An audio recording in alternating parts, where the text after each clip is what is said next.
Though the border with the U.S. is closed to non-essential travel, that does not mean no one is flying into Canada from other countries. In fact, tens of thousands of people are doing it every month. They must quarantine for 14 days and submit a plan on where they intend to do that. But if they say they have no symptoms, they are free to board connecting flights to their final destination in Canada, potentially spreading COVID-19 as they go.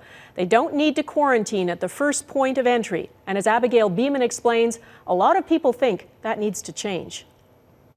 Kindly proceed to the departure level. For months, flying has looked different. Everyone's in protective gear, and they sanitize, so it feels pretty safe. And the government has maintained the risk is low. But now, studies in the upcoming journal from the Centers for Disease Control refute that. Our results strongly suggest in-flight transmission, says one.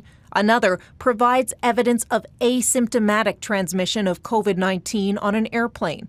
And a third concludes the risk for onboard transmission of SARS-CoV-2 during long flights is real and can provide conditions for superspreader events. There's no question that when you put lots of people in a tight airspace, you've got risk. And are airplanes safe enough, given that people are wearing masks and given that there's ventilation and filtering? The answer is no. The Public Health Agency of Canada tells Global News it's not aware of any confirmed cases of in-flight passenger-to-passenger transmission of COVID-19 in this country. But here's what many Canadians may not realize. When someone flies here from a foreign country and doesn't show symptoms, they don't need to quarantine until they reach their final destination. That means thousands board connecting flights to destinations right across the country. In April, May, and June combined, about 200,000 passengers arrived in Canada from another country, and 34,000 of them went on to a connecting flight domestically. The numbers jumped in July, 154,000 international arrivals, with 33,000 passengers boarding a connecting flight. Other countries, New Zealand and Australia, have made point-of-entry quarantine mandatory by isolating for 2 weeks in secure accommodation. Epidemiologist Colin Furness thinks Canada should too. I think Transport Canada has not been stepping up to its obligations. I think Health Canada has not tried to bridge the gap. The Transport Minister's office declined multiple interview requests for this story. Global News spoke with a flight attendant who wouldn't go on camera, concerned about job retribution.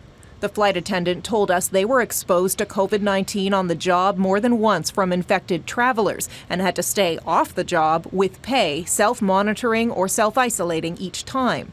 This flight attendant has never tested positive but believes point-of-entry quarantine would help lower exposures.